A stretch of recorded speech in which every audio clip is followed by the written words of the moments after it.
Michelle Troconis' challenge to get out of prison came to an abrupt end yesterday with no need for a fourth day in court. Troconis says, "We've been telling you she's serving 14 and a half years in prison for her role in the disappearance and murder of Jennifer Farber-Dulos." NBC Connecticut's Kevin Geis followed the trial from the beginning in 2024. He joins us now with the latest, one, on the case, and two, where we go from here. Kev? And Mike Keisha, good evening. Well, of course, we're talking about the potential for a new trial and a bid for freedom. Now, it boils down to a claim of incompetent counsel back in 2019 when she was first arrested. Over 3 days, her attorneys laid out their claims as the state sought to invalidate them.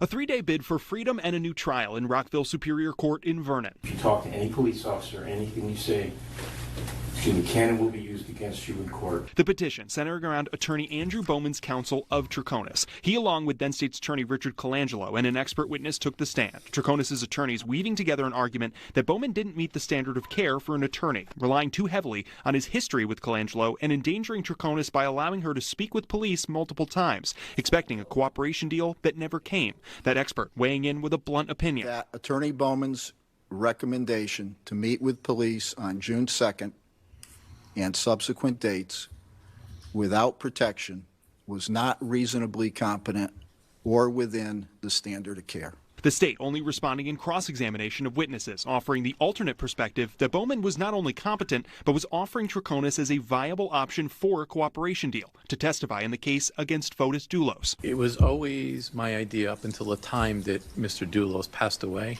I was trying to figure out a way to use her as a witness against him. Bowman making clear he believed he was making progress until Fotis' death. That was the most devastating event, his suicide, as far as Michelle was concerned.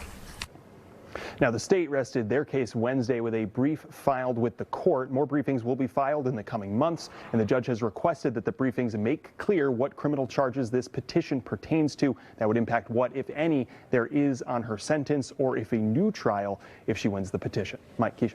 Well, Kevin, dig a little deeper for us, because we were fully prepared to return for a fourth day. That came to an end.